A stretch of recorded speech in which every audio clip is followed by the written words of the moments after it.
మహబూబాబాద్ జిల్లా డోర్నకల్ మండలం గొర్లచెర్ల గ్రామంలో వక్ఫ్ బోర్డు చట్ట సవరణ బిల్లుకు వ్యతిరేకంగా శాంతియుత నిరసన తెలుపుతూ నల్ల బ్యాడ్జీలతో ముస్లిం సోదరులు ప్రార్థనలు చేశారు.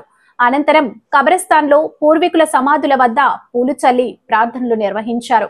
ఈ సందర్భంగా ముస్లిం పెద్దలు ముక్తార్ జానిమియా మాట్లాడుతూ మైనార్టీల హక్కులను ముప్పుగా భావించే వక్ఫ్ బోర్డు బిల్లుకు ప్రాతిపాదిక సవరణలకు వ్యతిరేకంగా ఈ నిరసన చేపడుతున్నామని తెలిపారు. వెంటనే బీజేపీ కేంద్ర ప్రభుత్వం వక్ఫ్ బోర్డు వ్యతిరేక చట్టాలను రద్దు చేయాలని డిమాండ్ చేశారు. మేము నల్ల బ్యాడ్జీలు ధరించి చేయడానికి గల కారణం వక్ఫ్ బోర్డు అనేది ముస్లింలకు సంబంధించిన భూములు.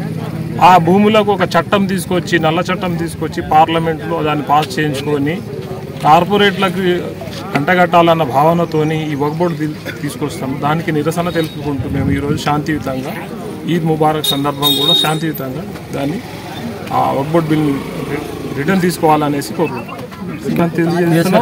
మరియు వక్ఫ్ బోర్డు బిల్లుని వెనక్కి తీసుకోవాలని కోరుకుంటున్నాం. గ్రామం డోర్నకల్ మండలం మహబూబాబాద్ డిస్టిక్ 352/B గల ఖబ్రస్థాన్ 1 ఎకర్ గెజిట్ ప్రకారం కలెక్టర్ గారు మాకు ఆల్రెడీ 1 ఎకరం ఇచ్చారు.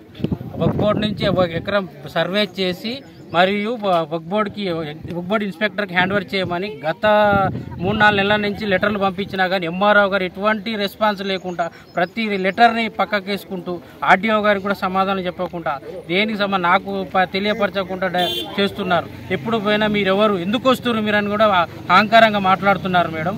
అందుకు మాకు వక్ఫ్ బోర్డు వారు కూడా ఇచ్చారు 1 acre gazette survey boundary fix చేసి మాకు వక్ఫ్ బోర్డు ఇన్స్పెక్టర్కి హ్యాండ్ ఓవర్ చేయమని కూడా ప్రజెంట్ మొన్న కూడా లెటర్ పంపించారు.